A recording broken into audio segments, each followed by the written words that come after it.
This is gonna take Cracker Jack timing, Wang. Total concentration. You ready, Jack? I was born ready. Welcome back to the latest episode of The Falcon and the Winter Soldier. We've got Power Broker this week, and we're here to review it with my good friend Skip and Tosh. How you doing, Skip? I'm doing real good, man. Doing good. Better than I have been in a few weeks. Of course, another episode of Falcon and Winter Soldier. A little bit of an icing on the cake. So I'm ready to jump in with my main man, Wes, and talk about it. Let's do it. So there's some things about this episode that I think that work better than the previous episode. There aren't any big CGI action scenes, which makes it look better. Like it felt like it flowed better as far as the action. But there are a few plot points that I'm finding hard to reconcile with the MCU that we've already watched, which is inspiring a lot of the story here. The big moment, or one of the big plot points of this story, let's get right into it, is that Bucky Barnes, the Winter Soldier, goes to visit Zemo. He wants to go talk to him alone, which I think immediately that's a bad idea. This is the man that knows how to mind control you, potentially. Maybe he knows a back door. But then he talks him into breaking him out of prison in Munich. This is literally the man responsible for T'Challa's father's death, assassination. The T'Challa and the nation of Wakanda made Bucky feel like a normal person again. That was a huge part of his becoming more human again, less robotic. And I cannot believe that he would break his murderer out of prison for any reason. I mean, I can, because right now this is about getting information about people that worked with Hydra, and that the enemy of my enemy is my friend. Like, Baron Zemo hated Hydra and hunt them down, like, with what do they say, with basically with venomous vial, like, was terminating them. So if you're in that spot now, and we do have to remember that that's like 8 years ago, so there's been a lot of time in between when that happened. And we know Bucky obviously was mind controlled and everything. It was just a pawn. Like, they're in the space where they're not going to get much further unless they take it extreme measures with the situation that they're in. So for me personally, looking at all the beats, it wasn't, I had more of an issue with how quickly he was out of there than the fact that that Bucky decided to get him out of there personally. It's a bridge too far for me. He literally murdered the father of the man that is helping to redeem your character. He's the reason that who was it? Iron Man ripped your arm off again and would put Captain America on the run and basically split up the Avengers. So I feel like there would have been too many hard feelings. There's another thing in here that I liked a lot, but I didn't like a part of it. We got the first introduction of Madripoor in the MCU. I love Madripoor. Where are the X-Men? If you're going to have Madripoor, you got to have the X-Men. Where was Patch or something, man? Look at you, Wes. Look at you. You getting ready to trigger 95% of the people that's watching this video right now by bringing up that X word, okay? If you want to talk about hard feelings, look. You want to talk about hard feelings, you about to start playing on people's feelings like a fiddle, okay? I'm going to call Wes the Fiddler on the Roof.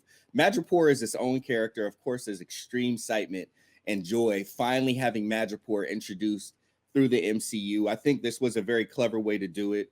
Speaking of like story beats, it did very much remind me of Black Panther when T'Challa, Okoye, and I'm forgetting Lupita Nyong'o's character, but when they went to Korea in search of some information, some intel, and to meet Claw. So I do like how they're, like, while they're introducing Madripoor, they're doing it in a way that's kind of already familiar. It makes it a lot easier for people to slide in there. But Madripoor and all of its, corruption and lawlessness is such a fantastic character. Very, very good introduction to Madripoor. And maybe we'll see someone with an eye patch, bad breath, and a cigar walking around in a tuxedo. We'll see. Hopefully.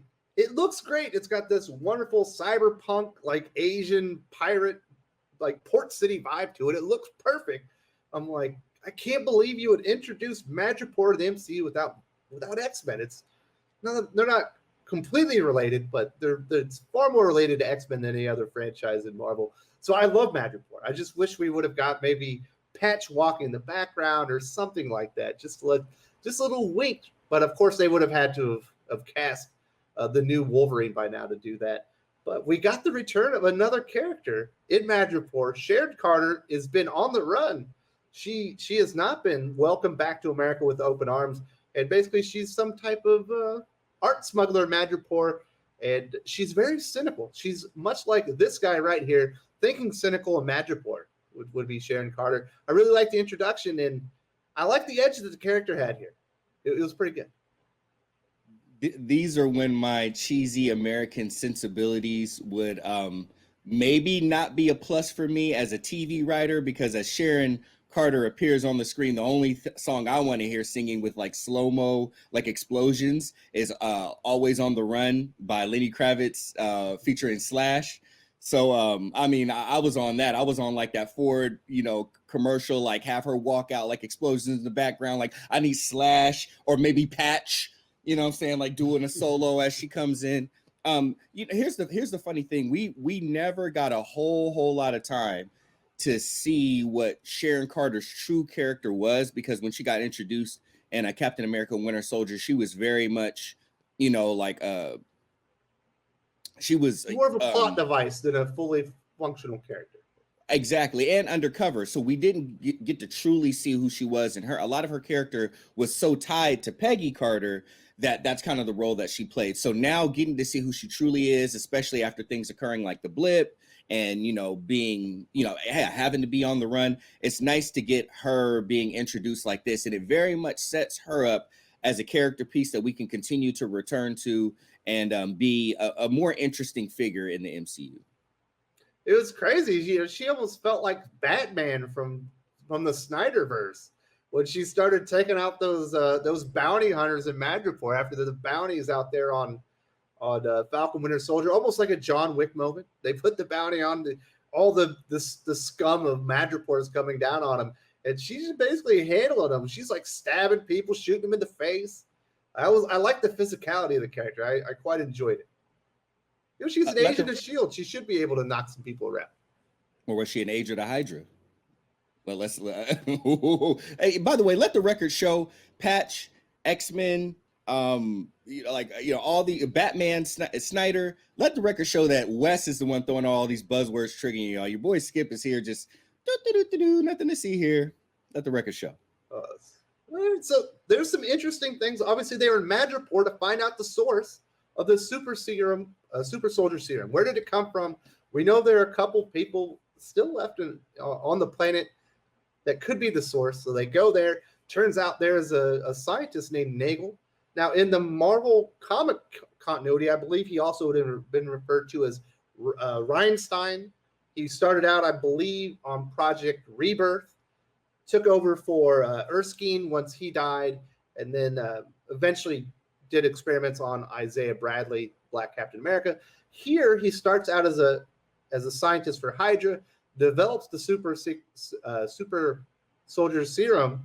Once Hydra falls, he gets back into the fold with the CIA, gets a sample of Isaiah Bradley's blood, at least that's what I'm to believe from the story, is able to produce the super soldier serum, but as he's about to do it, the blip happens, he gets turned to dust. When he comes back, they've gotten rid of his program, and now he's working for the power broker, and he's created 20 vials of the super soldier serum. So we know the source now.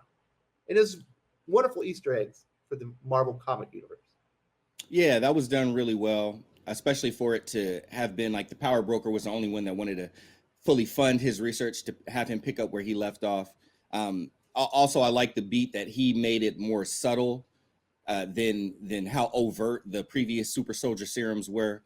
Thumbs up on this video if you want to hear Wes say super soldier serum 5 times fast.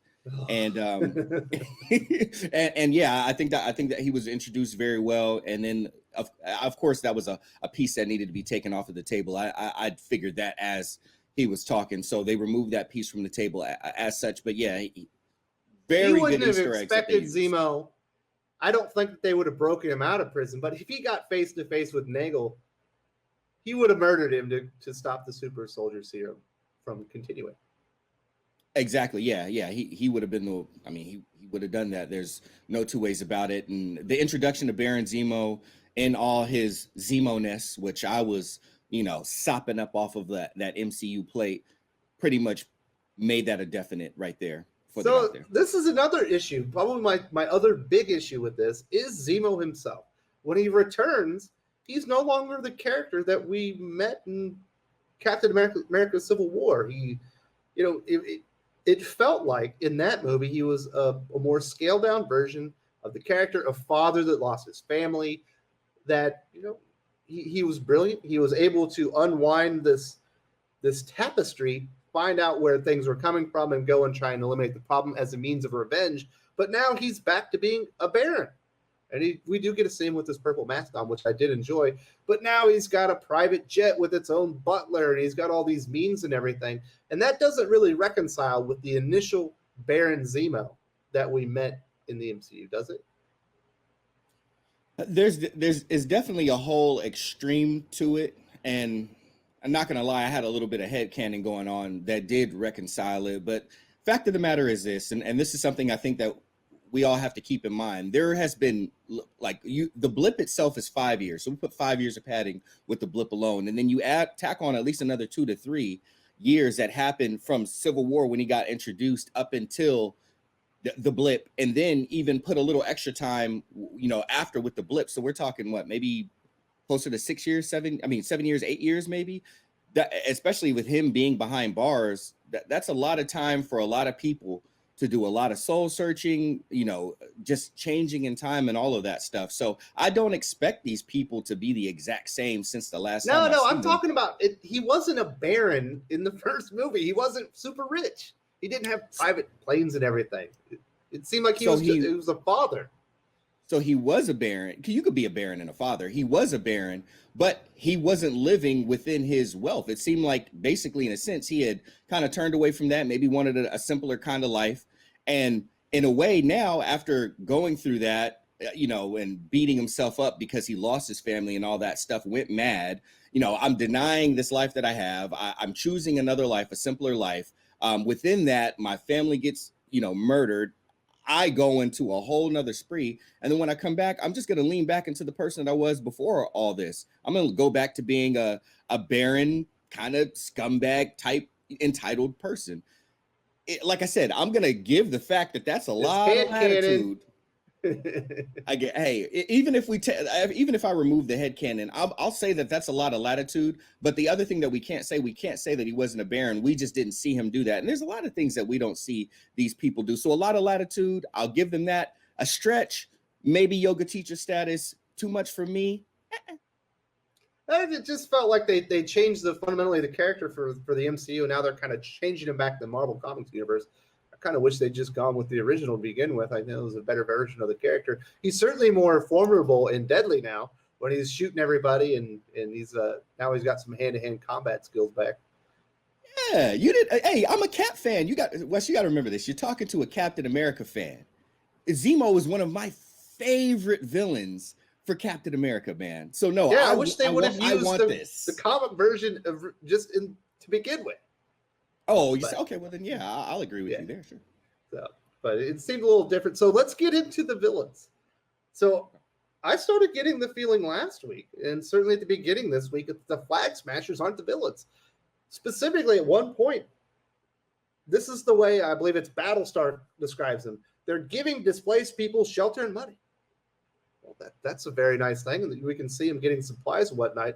And they're certainly framing them much more in a sympathetic light throughout the story. And you're like, okay, these aren't the bad guys. The bad guys are the power brokers.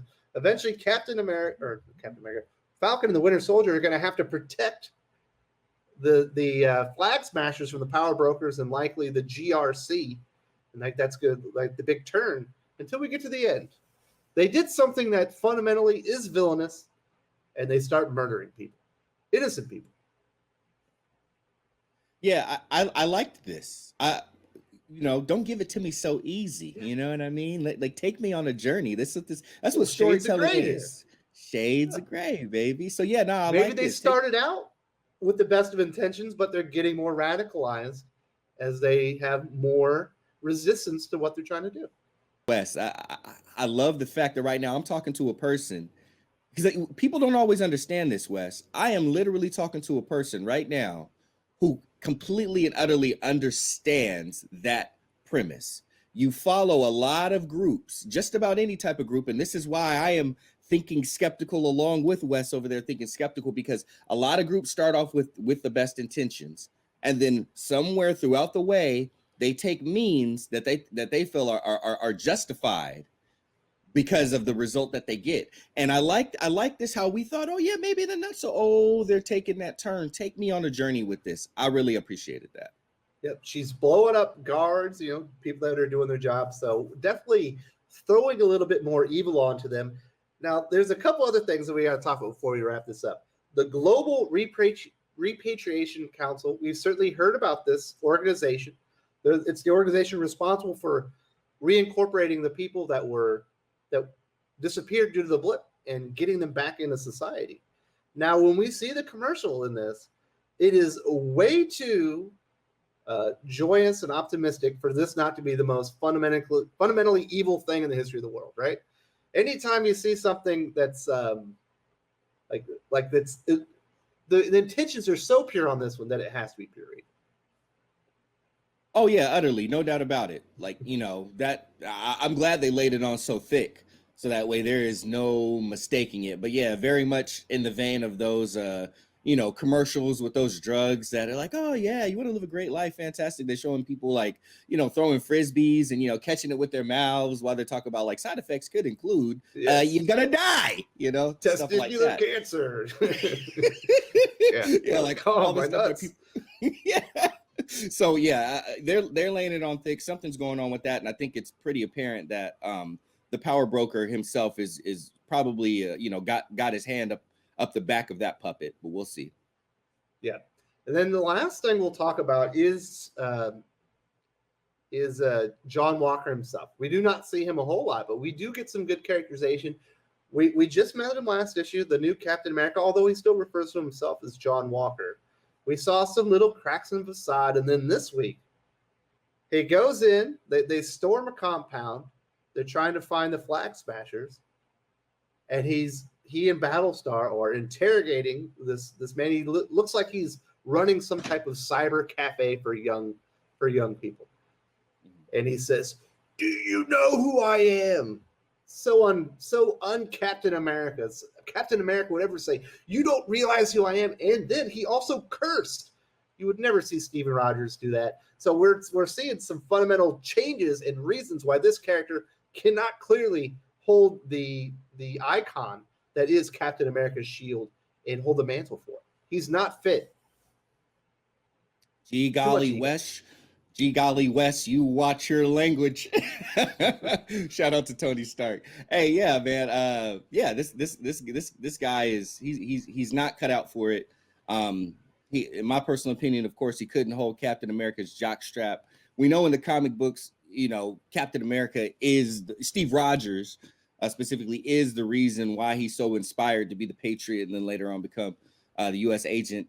But the other thing that's interesting is I would like, again, going back to side effects may include, I'm really interested to see if that serum they don't start offering to those people as a service to give them an extra edge, because it's talking about restore, this, that, you know what I mean? If they don't offer that to people as a competitive edge to get back into the world, and then, a lot of that time that they lost, whether it's work experience, whether it's credit scores, obviously the financial structure of the world has shifted quite a bit since the incidents of the blip. And it was talked about in that scene that, most people don't like the bank scene with no, I'm talking about the bank scene with Sam Wilson. Oh. He like, that was one of the things that banker talked about, how the financial structure had shifted, and basically there was like a replacement for how credit scores and whatnot got hashed out to people. If this thing that the power broker is working on gives people a competitive edge to help them, make up for lost time when they were in the blip or when they were blipped, then I could see that coming along. But side effects may include being a douchebag. Like, because it's obvious that John Walker was given this thing, and that's why his powers, he's testing off the scale, but it's only subtle, just like Nagel had discussed. Also interesting, at one point, Carly, the head of the Flag Smashers, mentions that she wants to give power back to the children in the camps. And initially I thought, does that mean she's going to give these children the serum? Are the kids going to get super soldier serum? I don't think so, because they say there's only 20 vials and there's 8 of them. So we know there should be 12 vials left. And I don't imagine they'll be giving those to kids. But wouldn't that make them like the most evil organization ever? Hey, Wes, you know math, man. We said 12. You can turn that into 24. Just give it if they have half. They're kids. They only need a half dose. They only need a half dose, man. So I could still see it. I could still see it happening. I mean, and if you have 12, you know, or 24 mini super soldiers, I guess that's still a lot of firepower to have to be able to maybe take the upper hand of a government. I mean, even back in Civil War, that was one of the things that I forgot who specifically said it, but they were like, they could put these guys on, you know, shadow missions, throw them behind enemy lines, and they could, you know, small governments, they could take them out and, you know, and coup them in and basically take it over, and, you know, in 24 to 48 hours. So, I mean, it's a similar proposition with this version of the super soldier serum. So, it's, you know, it's going to be interesting to see what the decision on that is, or what ultimately the goals of the Flag Smashers are, and then obviously how you know, between U.S. Agent or John Walker, Captain America, Battlestar, Bucky, Winter Soldier, and Zemo, how they end up thwarting it or interrupting it. So these are my final thoughts on episode 3, Power Broker. I quite enjoyed it. You know, I did have some issues with the framing of Bucky and Zemo, and then, you know, now we're making Zemo the comic book character rather than the movie character. The comic book character is better anyway. It doesn't always make sense, but for the most part, I loved it all. I wish we would have saw X-Men and Madripoor, but I do like the progression of the Flag Smashers. Certainly a little bit more villainous. They're going a little bit more extreme as they go in there. Enjoy the characterization of Nagel. We finally know where the serum came from. We know Isaiah Bradley's place in it. What part does he have to play moving forward? We are halfway through. I'll give this a 4 out of 5. I think this is a step up from issue 2. Probably still a little bit behind issue 1, but I quite enjoyed it, and I hope Sharon Carter stays and keeps kicking butt. Absolutely. Okay, so I have to shift my system now. I've been going out of 10 stars. Again, you know, doubling my super soldier serum. Let's go ahead and do, yeah, I'll go with Wes. I'll give it 4.5 stars. I want to give it 4.75 just because at the very end we get, and I don't believe she had a name, but we get the security chief. AO. Is it AO? It might be AO. It might, and if it is, dope. Because she definitely played a good role in wow, really blanking on Ta-Nehisi Coates and Brian Stelfreeze's Black Panther run. The initial one, not the intergalactic, you know, robot dancing one, but the first one. Fantastic storyline, by the way. Keep him away from Captain America for sure. But her showing up in there, and then Bucky still having ties back to Wakanda, as they did cure him of his brainwashing, enabling him to go around Zemo, and the words not working, Zemo having no control over him in that aspect. Only leverage, not control. I really, really appreciated that. Y'all heard me talk about before. I wanted the White Wolf. There was already references in the show to the White Wolf, and they said that there would be other characters from other parts of the MCU that would show up in here. We're really finding out how deep this is going. And man, when I saw the Kamoyo bead, I was like, let's go. So, you know what? Yeah, 4.75 for them bringing in more Wakanda, more Black Panther. I'm digging it. All right, buddy. Well, I appreciate it. And we'll be here next week talking about episode 4. We're down the final stretch. There's only six of these, huh? Only 6 of them, man. So y'all don't want to miss a single one. Make sure you show back up here. Turn the noties on so you can so you don't miss one. Come into the Discord. We could talk about it. I'm up in there. We're gonna have some fun. Thinking cynical at thinking critical.